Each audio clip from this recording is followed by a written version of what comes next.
Now, when you look at the stories of the Quran, that by itself, where did the stories come from? Now you can say, well, it was taken from the Old Testament, it was taken from Talmudic sources or whatever, right?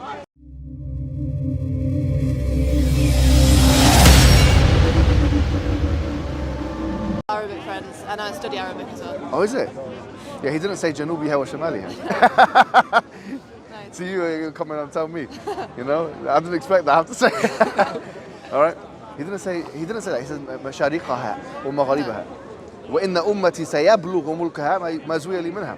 So he said that. And he also mentioned, like for example, right? There was a time where there was a battle called Khandaq. And or the Battle of Ahzab.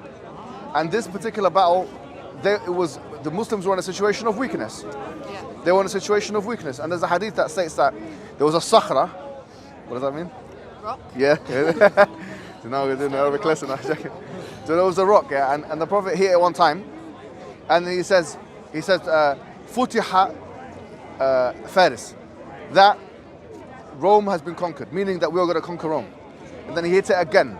The Persian Empire has been Faris, yeah? And then he hit it again. And then he said, Futiha Sham, yeah? So the Levant has been conquered. And then, is it Rome? Yeah, which was part of the Roman Empire at the time, right? And then he hit it again, and he said, Futiha al-Yemen, which is Yemen at that time, right? He was in a situation of weakness. Like these guys had a very small area of land that they were in control of. They were being sieged by everybody, you know. The Prophet was so hungry that he had to tie a rock to his belly to try and trick his body into thinking there was something there. And these guys were in the desperation, like the height of desperation. And this time, he said Islam is going to spread to these areas, which are the most. It's like, once again, going to Barnaby Rogerson's example, it's like the Eskimos conquering Russia and America. You know, it's like that. So this in itself is an astonishing fact that historians cannot deny, and that they cannot ignore. But didn't it spread by invasion? Like how? Yes, it did. Yes, it spread through. Why is that so astonishing? No, because if you think about the ability, the capability of the Muslims at the time, how many were the Muslims? How many were the Persians and the Romans? It's astonishing because the Roman Empire, if you look at from its inception in 55 BC, whether you had the Gallic Wars, yeah, up until the time of the Prophet, we're talking about what? We're talking about hundreds of years of world domination. The Roman Empire was a serious empire. Then you had the Persian Empire, which once again, millennia was dominating the world. So you have these two empires which are established for centuries and millennia, that these people now, who are not even they're thousands of people, like probably maximum 10,000 in population, they're saying we're going to conquer these places. That is astonishing. Can I vote for the invasion? Yeah. For the invasion, you are mentioning invasion. The invasion was to break the siege on the normal people. For example, Damascus or these cities, those people are not freedom to follow any religion. They have the invasion who talk about is just to break the army or the country or the government he's saying which rule the people. Like the tribes. What? The tribes? No, there's Roman. Okay. Roman. Yeah, he's trying to say that people are not being compelled. Then you give freedom of religion for them. The invasion concept is not exactly clear as it's in the history. Right. It was just to break the army, then give the people the freedom to religion. It's okay to not join Islam. It's not by, some people said that Islam spread by sword. No, you have to break the, as said, Bilad Faris, this Kisra, this Iran area, this area. You need to break the army, then give the people the freedom of that. Because if we come back to different story after Islam even, there was a Safawi who ruled Iran area. That guy, the Iran area was Sunni people. And he killed around 1 million people to force them to join Shia. Because he want that for his rules. Because he want to rule the area. And one sheikh told him, you have to go with Al-Imam al-Faqih, la. Then you need to force the people to join a Shia. They was Sunnah, then go to a Shia. That's a good point. So the sword sometimes not to force you to Islam, no, to remove the force on you and give you the freedom of. And that's what the Prophet said. He said, the Prophet ﷺ, he said to the people of Mecca, he said, "Da'ani bayni wa bayn sa'ir an-nas." He said, just leave me. This was the first thing he said. He said that, he said that, leave me between me and the people. So his intention was not to go and force them, because the Quran says, La ikraha fi din, there's no compulsion religion. And that's why you, La ikraha fi din. There's no compulsion in religion. Oh, right. La ikraha means no compulsion. You can't force No somebody. enforcement. Yeah. And that's why, in fact, when Islam did conquer these lands, and it was a conquest, when they conquered these lands, which would have otherwise conquered them, by the way, because the Roman Empire was no pacifist state, and neither was the Persian Empire. But when it did conquer those lands, as the brother mentioned, it gave freedom of religion to the people there. And someone will give some examples of where that wasn't the case in history, like the Muwahhidun or something. We say fine, or ISIS. We say, oh, whatever. These are examples which are against the Quran and Sunnah. Well, but the Quran and Sunnah are very clear that, in fact, not only do Christians and Jews, should they be allowed to choose their own religion, but they should have their own legal systems as well, which are efficacious. So in other words, if there's a ruling that they come up with, that ruling is actually upheld, which is actually not even afforded to us as Muslims in this country, funny enough. Like, for example, if I wanted to rule on Islamic law or something, yeah, I go to a so-called Sharia council. This is just a person giving an opinion at the end of the day. That's all it is. There's no power of enforcement. He can't call the police and, okay, a woman has called the khula out, whatever, and then now the police are going to get involved. No, that's nothing like that, right? So there's no power, but in the Islamic state, there was actually power of enforcement. So when the Christians and Jews had ruled on their own terms, they could enforce their laws. And so this is a very interesting pluralistic element of the Islamic system. People they think it's some kind of totalizing force, but it's not, it's correct. It's not, when we say conquest, we're not talking about forcing people. And you know what's funny? Because, you know, That's something for Mecca, what you mentioned. one more thing. This is not even something we're saying. I mean, there's an Orientalist called Thomas Arnold Walker, who wrote a book called The Preaching of Islam. And in it, he says this. He says, when Umar ibn al-Khattab, when he conquered Jerusalem, which, by the way, is another prophecy, because the Prophet ﷺ said, "U'dud sittan bayna yaday as-sa'a, mawti thumma fathu bayt al-Maqdis." He said that count 6 things before the hour, my death, and then the conquest of Jerusalem, which is exactly what happened, right? Isn't that also written that something like that will happen again in the future? This sort of thing? No, this is Constantinople, right? So there's another one, Fath al-Constantiniya, which is present-day Istanbul. Scholars of Islam have differed. Has this happened? Or Al-Quds? No. Yeah, like, It will be twice, yeah. yeah, exactly. Oh, right. It will be under siege twice. The first one was Umar's time. No, but- Yeah, and there's yes. one No, The but second what one we're will be talking at about, the end of the war. Yeah, no. But what we're talking about, the Quran indicates that. But in terms of that prophecy, was fulfilled. The prophecy has already been fulfilled. When the Prophet ﷺ, he said that Constantinople will be conquered. Some scholars say actually what happened with Mohammed Fatah is, the Ottoman leader, it's not actually the conquest, because there was fighting, and it says in the hadith there will not be fighting. So some scholars say that this will be done again. But I don't know if that's the case or not. We have to look into it. The issue of Jerusalem, as you've mentioned, the Quran says, فَإِذَا جَاءَ أَمْرُ الْآخِرَةِ لِيَسُوءُوا وُجُوهَهُمْ وَلْيَدْخُلُوا الْمَسْجِدَ كَمَا دَخَلُوهُ أَوَّلَ مَرَّةٍ Yeah, كما دخلوا أول مرة. Yeah. Said, They will re-enter enter again. again, yeah. Re-enter again. Yeah, so this is chapter 17 of the Quran, I think verse 7, right? So that they will come in again after. Yeah? After the masjid here is the masjid Can I al-Aqsa. this point now for Yeah. Mecca, what you said? The Prophet Muhammad was fired from Mecca and he ran away because they want to kill him. And then he fight with Mecca people. Okay, there was his enemy. And they are his neighbors, his family, his big family.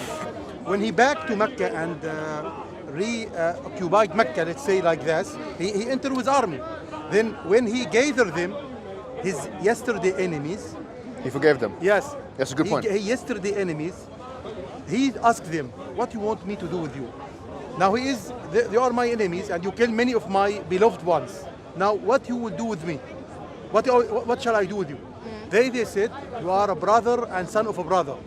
Then he said, Yeah. you go, you are free to do whatever you want. He didn't even not kill them and take revenge, and none even ask them to go to Islam.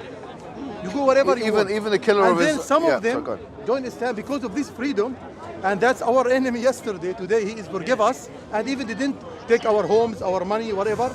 And some of them join Islam, and after a few days from taking Mecca, Prophet Muhammad with his army go to At-Taif. And some of them join the army and go with him. MashaAllah, you're good Yeah. knowledge of the Yeah. series, guys, isn't it? Yeah. Good. What's your name, Akhi? Muhammad. Muhammad, very good, mashallah. I I'm like. just I like. visitor to No, he's a Ramadan. very I'm outside he's- UK. No, but you got Yeah. good knowledge of the seerah, mashallah. Yeah. In fact, that's true. Alhamdulillah. Yeah. And this speaks to the Prophet ﷺ's compassion, because one of the amazing things that For me, when I read it the first time, I couldn't believe it actually. There was a man called Wahshi, and he killed the Prophet ﷺ's uncle. His name was Hamza. He was his uncle, and he loved. Like if you look at the seerah of the Prophet's life, you see how much he loved his uncle, right? He was always there for him. He was a strong pillar of his life, and he got killed in he brutally killed by this guy called Wahshi. But when he went into Mecca, Wahshi, he forgave him as well. This man called Wahshi, and then the only thing he told him is, ممكن تغيب وجهك عني? Can you just not show me your face? Because I keep getting these kind of traumatic thoughts. And in fact, it was a mercy for him to say that, because he didn't want to have bad thoughts about Wahshi. But he forgave him. He said, I'll forgive you. The point is that when you look at the Prophet's life, not only did he exhibit the impeccable virtue, okay, really, when you look at it, forgiveness, bravery, all these kind of things, but you see that also he showed the right kinds of evidences. The things why do we really believe in him? Why are we standing here today? Why? Because when we look at his life, and we look at the evidences that he provided, the Quran, and we read it, I'm convinced that this cannot be from a human construction. It cannot be. It cannot be. Because there's too much look, the Quran makes too many claims. It makes claims about nature. It makes claims about history. You know, the Quran makes claims about history.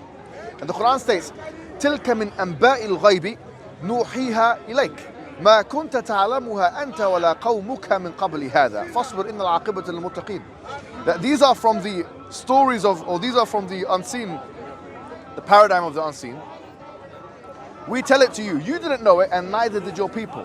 So have patience, because the end result will be for those who are pious. Now, when you look at the stories of the Quran, that by itself, where did the stories come from? Now you can say, well, it was taken from the Old Testament, it was taken from Talmudic sources or whatever, right? But why is it the case then that the Islamic narrative actually corrects those things on things which we've only discovered recently?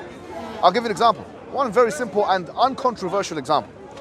That in the Quran it says, when it's Joseph, who the great-grandchild of Abraham, when he discusses it when he talks with the supreme leader of Egypt, he calls him Malik.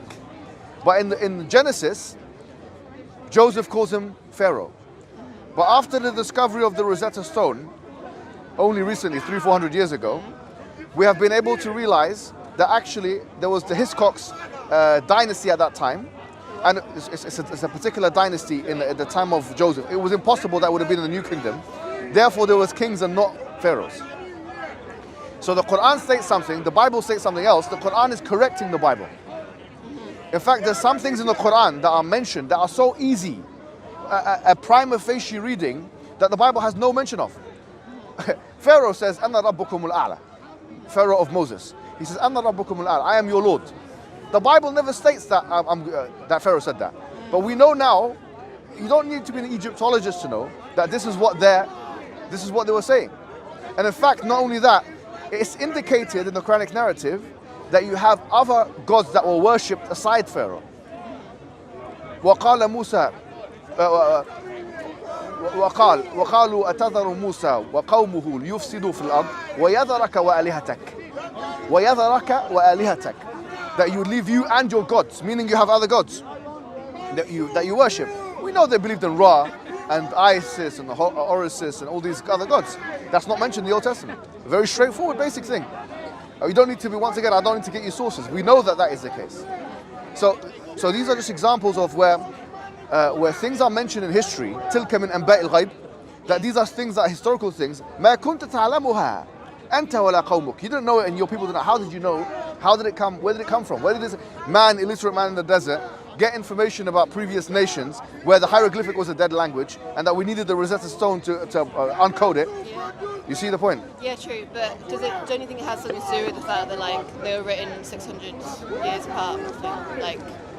Don't you think the time could explain why more things were known in the Quran than the Bible? No, because as I say, the hieroglyphic language, right, which is where, for example, talk about Egyptology, right? Yeah. That was inaccessible to those people. It was inaccessible. Which people? The Arabs. Okay. You'd have to go to Egypt. You'd have to now excavate things. By the way, there are things that need to be excavated. Like, for example, I'll give you one example, right? Now, I have good example. I'll tell you, I know what you're thinking. Okay, yeah. I know what you're thinking, brother. Tell me. Where Ramses II is usually, he is seen as the pharaoh of the Bible, right? And for good reason. You know why? Because Merenptah, who was his successor, there's something in Egyptology called a stela. Now, a stela is a rock. In that rock, they write down history. It's extra biblical information. In the 11th line of the Merenptah stele, it's mentioned the children of Israel. So who came and we expelled the children of Israel? This is not in the Quran, not in the Bible. This is a rock, which is now consensus among Egyptologists that this is a true rock. Before Merenptah was Ramses II, who, I don't know, he reigned for 91 years. Now, so that's why it's seen as he is the pharaoh, and also because he was in a new kingdom and all that kind of stuff. Now, the Quran states, فَالْيَوْمَ نُنَجِّيكَ بِبَدَنِكَ لِتَكُونَ لِمَنْ خَلْفَكَ آيَةً. We will now preserve your body so that you can be, for those who come after you, a sign, like you. You wanted evidence, you say, okay, fine, this is a sign. Now, فَالْيَوْمَ نُنَجِّيكَ بِبَدَنِكَ, with your body, we will preserve your body, لِتَكُونَ لِمَنْ خَلْفَكَ آيَةً. When did they discover the body of Ramses II? So recently, I think in the last, 100 years, yeah? In fact, it was such a thing. I'm from Egypt, actually. Originally, I'm from Egyptian, yeah? And I don't know if you know this, but at that time it was a Sadat. I think must have been in the 70s, right? And he because he was a nationalist or whatever, he gave this Ramses II, he sent him to France, museum in France, and he gave him a ceremonial leaving. Like the cars were there and all this kind of, because he wanted to give respect to this Ramses II, even though he's the pharaoh of the Quran, right? The antagonist, the major antagonist of the Quran.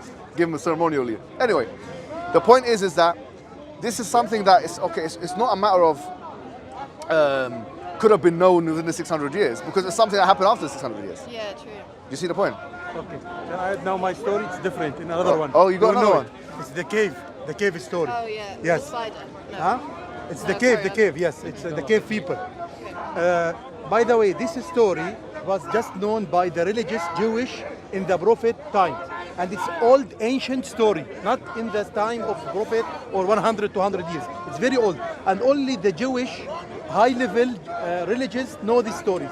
So some of the people, which is not non-Muslim, told the Jewish, as you know the history and you have your book and you know a lot of stories, give us one specific and have evidence story. We can ask Prophet Muhammad if he know it or not. But we want story. Nobody in the world know it. They told them, the Jewish, let's ask them about the cave people. Ask them two questions. How much the number of them and how many years they are asleep. You know the cave story? They sleep for 300 something years. This is one of the evidences from Allah, but this long time ago. So they go to Prophet Muhammad and they ask him, there is cave story, there is a good people there, sleep for few years. How much these years? How much their numbers? Now, Prophet Muhammad don't know. Told them, okay, I will let you know. I will let you know tomorrow. And this, by the way, was something Allah learned Prophet Muhammad. That's, you cannot guarantee tomorrow I'll give you this information. So Allah didn't send him the reply after one day, after many days. Now, back to the Jewish, they told them the answers are 309 years. The second answer that the Jewish themselves, they don't know the number of the cave people. They have 3 stories on them. 3 and have the fourth one is the dog. And the second story that they are 5 and their 6 is the dog. And the main one, or the most probably one, is 7 and the 8 is their dog. So even the Jewish, 7 people and the dog is the 8th. Because the story was about the people with dog. So they have 3 stories. The most probably one is 7 and the 8th is dog.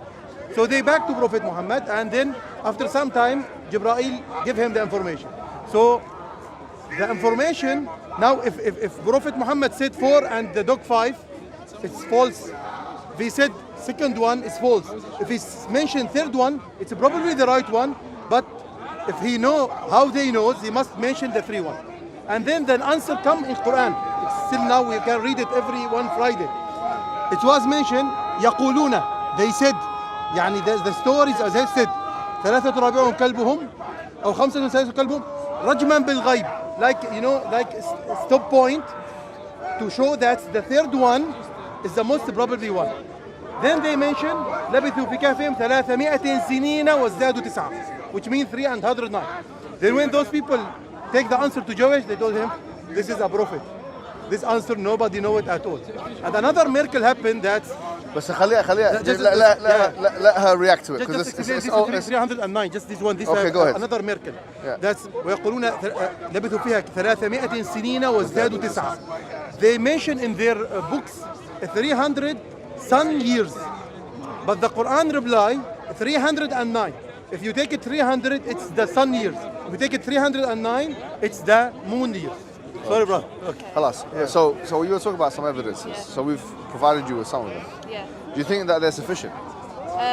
No. Not yet? No, they're like good evidence, but okay. You need more time?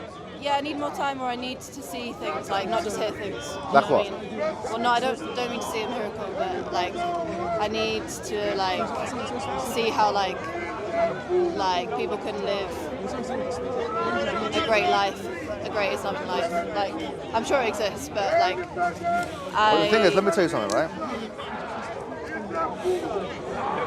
I think that standard is not a great standard. Let me tell you why.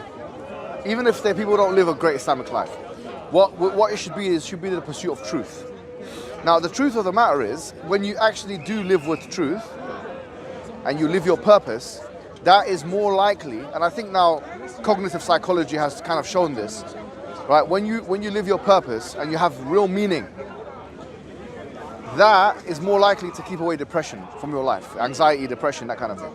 That's why the Prophet ﷺ stated, can you come here because there's cameras or something? Okay, sorry. The Prophet stated, right? He stated that عَجَبًا لِأَمْرِ الْمُؤْمِنِ, and that wondrous is the affair of the believer. إِنَّ أَمْرَهُ كُلَّهُ لَهُ خَيْرٌ, that all of his affair is good. وَلَيْسَ ذَاكَ لِأَحَدٍ إِلَّا لِلْمُؤْمِنِ, and this is not the case for anyone except for the believer. إِنْ أَصَابَتْهُ سَرَّاء شَكَرٍ, if good things happen to him, he's thankful. وَإِنْ أَصَابَتْهُ ضَرَّاء صَبَرَ وَشَكَرَ, if bad things happen to him, he's thankful and he's patient. Islam doesn't give you, I can't, sell a lie to you or whatever. Islam doesn't say that when you become Muslim, everything's going to be okay. Yeah. In fact, the Quran says the opposite. وَلَنَبْلُوَنَّكُمْ بِشَيْءٍ مِنَ الْخَوْفِ وَالْجُوعِ وَنَقْصٍ مِنَ الْأَمْوَالِ وَالْأَنفُسِ وَالثَّمَرَاتِ فَبَشِّرِ الصَّابِرِينَ. It says that we will actually test you. When they first became Muslim, it said we will test you with something of hunger, fear and hunger, and depreciation of assets, and so on. Yeah, and so give glad tidings to those who are patient. الذين إذا أصابتهم مصيبة قالوا إن لله وإنا إليه راجعون. If bad things happen to them, they say we belong to God and we will return to Him. So it's what it is that when you embrace Islam, you have a mentality now. You have a new psychological mentality, which is that there's a greater purpose for everything. Pain becomes meaningful. Right now, as it stands, if you don't have a greater purpose for something, you can easily plunge into an existential type of nihilism. Everything meaningless, pain is irrelevant, whatever. I don't even know how to make sense of it. From the Islamic paradigm, it's not that pain will dissipate, but it's the fact that pain will become meaningful. Pain becomes meaningful, and that makes you more patient. And so in many ways, that's what we can provide, or what Allah provides, what Islam provides. It's not how that. Is that different from other religions? Like other religions makes your pain meaningful as well. Right. The major difference. I'm being manhandled. No one's got a right to touch me. Yeah. Don't touch him. Don't touch him, please. Yeah. Bro, please stop touching him. Yeah. It's different from other religions in so much as Islam will give you the ability not to have cognitive dissonance. In psychology, the idea of cognitive dissonance is when you have one set of beliefs and your rationalizations are different. If you're a Christian, your rationality will eventually catch up to your beliefs, because you're going to say the Father is Almighty, the Son is Almighty, and the Holy Spirit is Almighty, but there are not three Almighties but one, which is exactly what their creed say. But then you're going to say to yourself, I don't agree with this. In your mind, you will struggle with this as a matter of fact. Not only that, but you will not be able to reconcile it. Now, Islam, so in order for this to be really meaningful, you need to have a metaphysical worldview which is self-consistent. Is self-consistent, and which actually doesn't create more problems in the case of, for example, cognitive dissonance. That's what we say.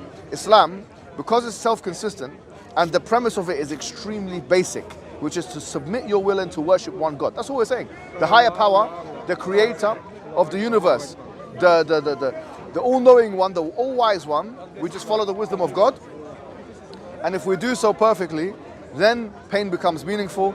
Then the afterlife. Then on the sick bed, when we're about to die and we're about, we have something to look forward to.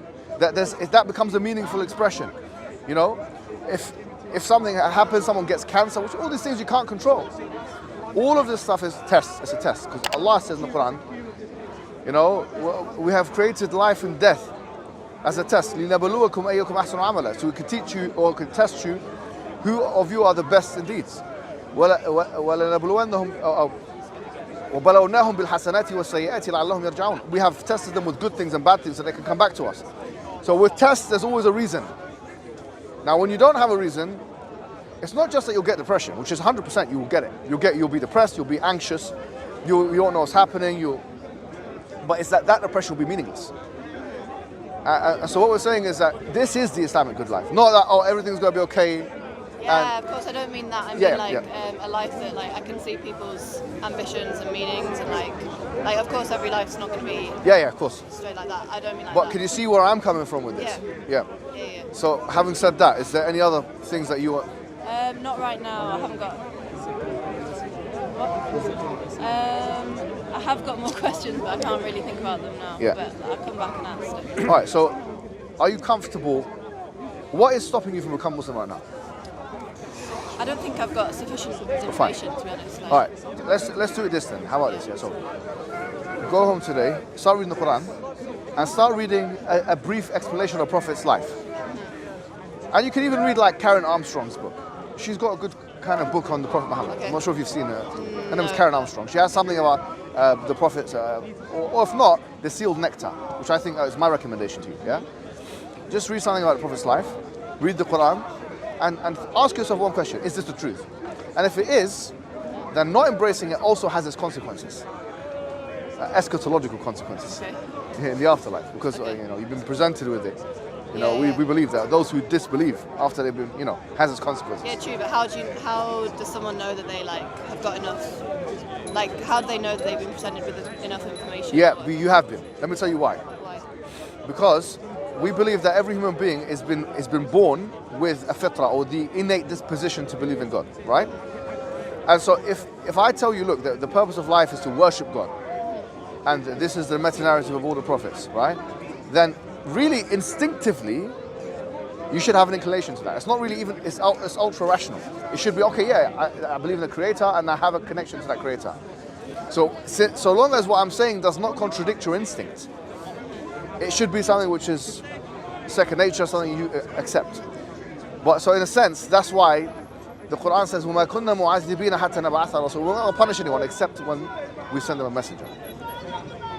But you do have a responsibility now, I have to be honest with you, because you have been sent, you have been given enough, I believe, of the message to be able to make an informed decision. What if I don't believe anything you've just told me? I'm not saying I don't. Yeah. Well, in that case, it depends now. If you go home and say, forget this, we believe, and I have to be completely honest with you, right?